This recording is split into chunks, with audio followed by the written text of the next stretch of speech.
Assalamualaikum warahmatullahi wabarakatuh. Apa kabar Anda semuanya? Semoga sehat selalu dan dalam lindungan Allah. Baik, alhamdulillah atas nikmat yang telah Allah berikan, kita bisa melanjutkan materi kita, yaitu tentang malaikat selalu bersamaku oleh Ibu Dini, yang akan menjelaskan bagaimana sih materi beriman kepada malaikat Allah. Yuk, mari sama-sama kita perhatikan slide yang telah Ibu sajikan.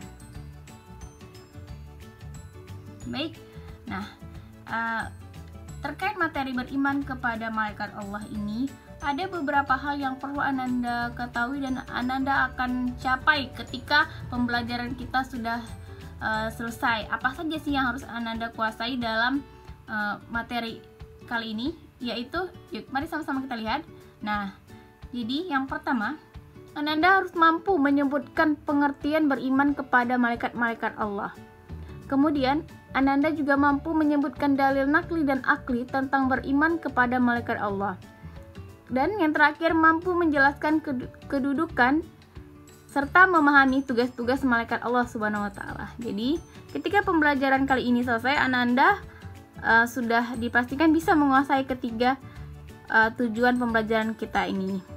Oke, baik. Kita akan lanjutkan kepada materinya. Nah, jadi kita akan masuk langsung ke pengertian beriman kepada malaikat Allah. Oke. Perlu Ananda ketahui apa sih arti iman menurut bahasa dan apa arti iman itu menurut istilah. Nah, jadi iman secara bahasa artinya percaya atau yakin. Sedangkan secara istilah itu yaitu meyakini dengan setulus hati yang mengakar kuat, mengucapkan dengan lisan, dan mengamalkan dengan seluruh anggota badan. Artinya di sini Ananda beriman bukan hanya yakin saja, tetapi harus meyakininya dengan setulus hati. Kemudian Ananda juga mengucapkan dengan lisan dan mengamalkannya dengan seluruh anggota badan, artinya yaitu dengan seluruh perbuatan dan tingkah laku sehari-hari. Jadi bukan hanya di mulut saja, bukan hanya di hati saja, tetapi ketiganya harus mencakup dalam pengertian beriman tadi. Nah, kita lanjut. Beriman kepada malaikat Allah. Beriman kepada malaikat Allah ini adalah meyakini dengan sepenuh hati bahwa Allah Subhanahu wa Ta'ala menciptakan malaikat sebagai makhluk gaib yang diutus untuk melaksanakan segala perintah Allah. Jadi kita beriman kepada malaikat Allah ini ialah kita yakin dengan sepenuh hati bahwa memang Allah menciptakan malaikat itu diutus Allah hanya untuk melaksanakan segala perintah Allah. Oke, baik, itu terkait pengertian beriman kepada malaikat Allah. Baik, kita akan melanjutkan ke sub selanjutnya, yaitu dalil nakli. Oke, kita akan buka dalil nakli. Oke, baik. Dalil nakli tentang beriman kepada malaikat Allah. Oke, perlu Anda ketahui dalil naklinya itu terdapat dalam Al-Quran surah Al-Baqarah ayat 285. Nah, apa yang artinya Rasul Muhammad beriman kepada apa yang diturunkan kepadanya, yaitu Al-Quran dari Tuhannya. Demikian pula orang-orang yang beriman. Semua beriman kepada Allah, malaikat-malaikatnya, kitab-kitabnya, rasul-rasulnya, dan mereka berkata, kami tidak membeda-bedakan seorang pun dari rasul-rasulnya. Dan mereka juga berkata, kami dengar dan kami taat, ampunilah kami, ya Tuhan kami, dan kepadamu tempat kami kembali. Jadi beriman kepada malaikat Allah itu bukan hanya kamu tahu dari mana, Ananda tahu dari mana, ya kita harus berlandaskan Al-Quran dan hadis. Nah, inilah dia berlandaskan Al-Qurannya, dalil naklinya. Jadi dalil nakli itu yang bersumber pada Al-Quran. Jadi untuk agar kita kedepannya tidak sembarang membuat pernyataan tetapi kita tidak tahu sumber dari mana. Nah, inilah perlunya kita mencantumkan dalil nakli tersebut. Nah, jadi yang menjelaskan tentang beriman kepada Allah ini ialah terdapat dalam surah Al-Baqarah ayat 285. Oke, kita lanjutkan ke dalil akli tentang beriman kepada malaikat Allah. Oke, baik. Nah, Apa sih dalil akli? Sebelumnya Ibu akan memberitahu dalil akli itu ialah hadis, karena sumber ajaran Islam adalah Al-Quran dan hadis. Jadi selain dari Al-Quran, kita dikuatkan lagi oleh hadis-hadis Rasulullah, perkataan-perkataan Rasulullah, yaitu dalam sebuah hadis Rasulullah bersabda, An Aisyah qalat qala Rasulullah sallallahu alaihi wasallam, khuliqat malaikatu min nuri wa khuliqal jannu min marijin min narin wa khuliqa adamu mimma usifa lakum. Yang artinya, dari Aisyah berkata, Rasulullah Shallallahu alaihi wasallam bersabda, malaikat itu diciptakan dari cahaya, jin diciptakan dari api yang menyala-nyala, dan Adam diciptakan dari sesuatu yang telah disebutkan ciri-cirinya untuk kalian. Hadis riwayat Muslim.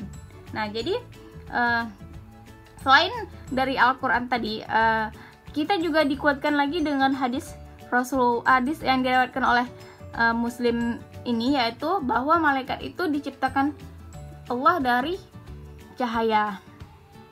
Oke, kemudian setelah itu sebelumnya Ibu akan menjelaskan sedikit.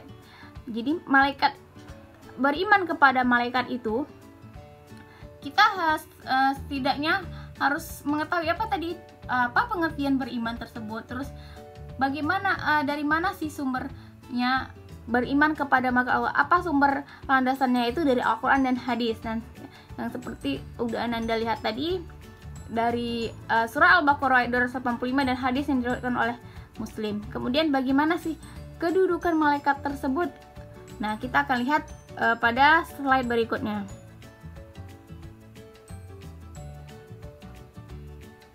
Oke, kedudukan malaikat. Nah, keberadaan manusia dan malaikat itu sangat jauh berbeda ya Ananda. Jadi Ananda perlu ketahui, apabila manusia hidup berada di jalan ketakwaan, maka derajatnya akan melebihi derajat malaikat.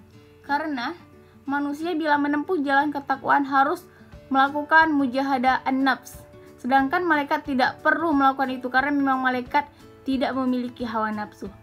Apa sih artinya, Bu? Nah, gini. Jadi manusia itu apabila untuk mencapai tingkat ketakwaan yang sangat tinggi, untuk mencapai itu sangat banyak sekali cobaan dan ujiannya. Kenapa? Karena manusia ini memiliki hawa nafsu. Nah, jadi sedangkan malaikat itu tidak. Di ketika iman kita sudah di atas, maksudnya sudah tinggi, ada lagi godaan, kita harus sebisa mungkin istiqomah dengan jalan yang telah kita pilih. Karena itulah manusia, bedanya manusia dengan malaikat.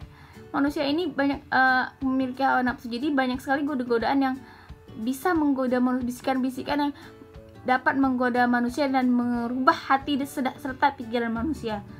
Itulah dia. Sedangkan malaikat tidak punya dia hawa nafsu, maka memang ditugaskan Allah hanya untuk beribadah kepada Allah. Kemudian kedudukan manusia itu di bumi berdasarkan surah Al-Baqarah 30, Anda bisa lihat di Al-Quran, adalah sebagai khalifah di muka bumi. Sedangkan malaikat itu antara lain ialah mengawasi gerak-gerik perbuatan manusia, mencatat amal perbuatan baik buruk, kemudian mencabut nyawa manusia, mengajukan pertanyaan di alam barzakh, kemudian menyampaikan wahyu kepada para nabi dan rasul, serta melakukan tugas-tugas lainnya. Nah, itu jadi kedudukan manusia dan malaikat itu sangat berbeda. Jadi kedudukan malaikat di sini ialah sebagai makhluk gaib Allah yang tugaskan untuk beribadah kepada Allah. Selain itu ditambah dengan tugas-tugas tersendiri malaikat-malaikat Allah. Nah, setelah ini kita akan melihat jumlah malaikat dan juga tugas-tugas malaikat-malaikat Allah. Silakan Anda perhatikan. Nah,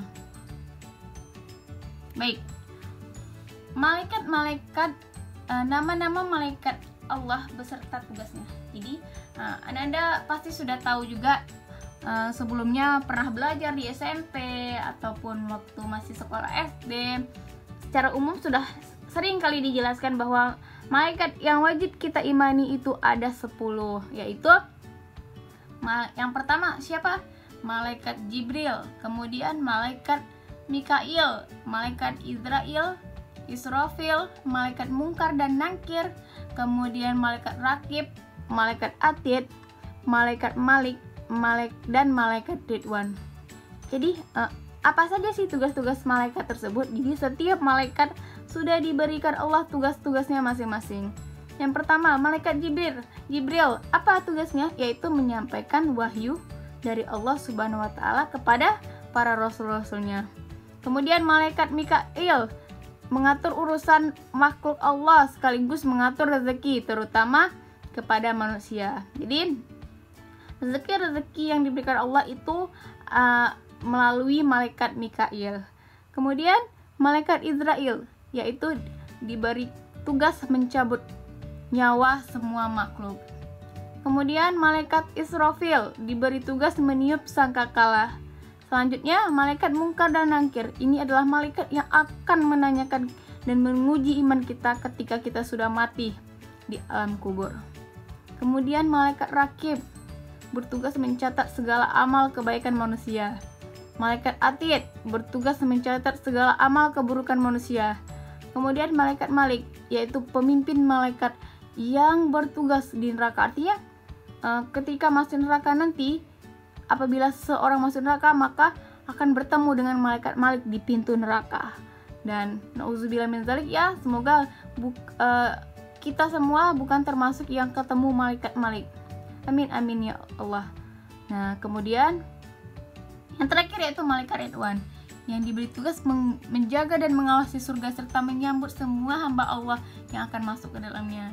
Nah, untuk itu semoga kita semua dipertemukan Allah dengan malaikat Ridwan, dan jangan sampai ada yang ketemu dengan malaikat Malik ya Anda semuanya. Oke, baik. Jadi itulah dia terkait tentang materi kita beriman kepada malaikat. Oke. Nah, itu saja. Sekian dan terima kasih. Assalamualaikum warahmatullahi wabarakatuh.